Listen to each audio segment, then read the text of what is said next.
Interaction avec le web, HTML et JavaScript. Cette photo prise par le W3C lors des 25 ans du web montre Tim Berners-Lee à gauche et Vinton Cerf à droite. Ils sont les inventeurs de deux choses très différentes, Internet pour Vinton Cerf et le web pour Tim Berners-Lee. Il s'agit réellement d'une confusion très courante, notamment en français, où l'on parle d'Internet plutôt que de parler du web.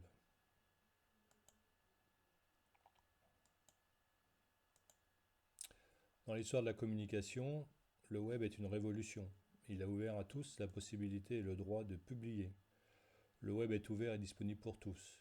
Il permet une nouvelle relation entre les individus et les organisations, associations, entreprises, services publics, et il permet et développe la coopération.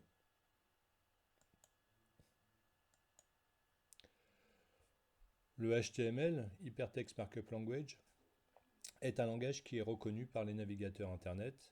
Il a été créé par Ted Nelson, né en 1937. C'est un philosophe, enseignant et sociologue informaticien américain.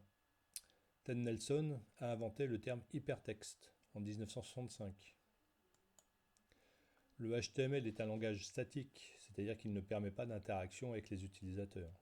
La seule interaction possible est de cliquer sur ces fameux liens hypertextes qui renvoient à une nouvelle page.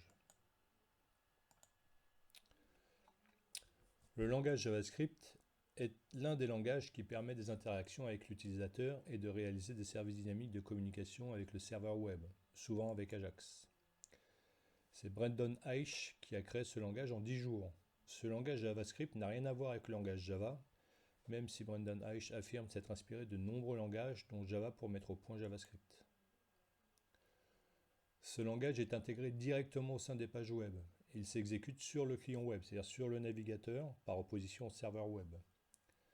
C'est le navigateur web qui prend en charge l'exécution de ces bouts de programme appelés scripts qui manipulent leur environnement.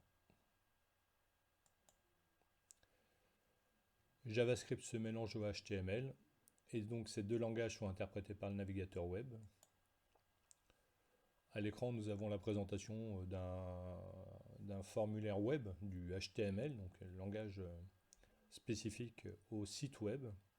Et on peut voir que on allie à la fois du HTML, la première partie qui est encadrée, avec du JavaScript qui est encadré par ce que l'on appelle des balises script et fin de script, avec le slash devant script, avec la barre oblique.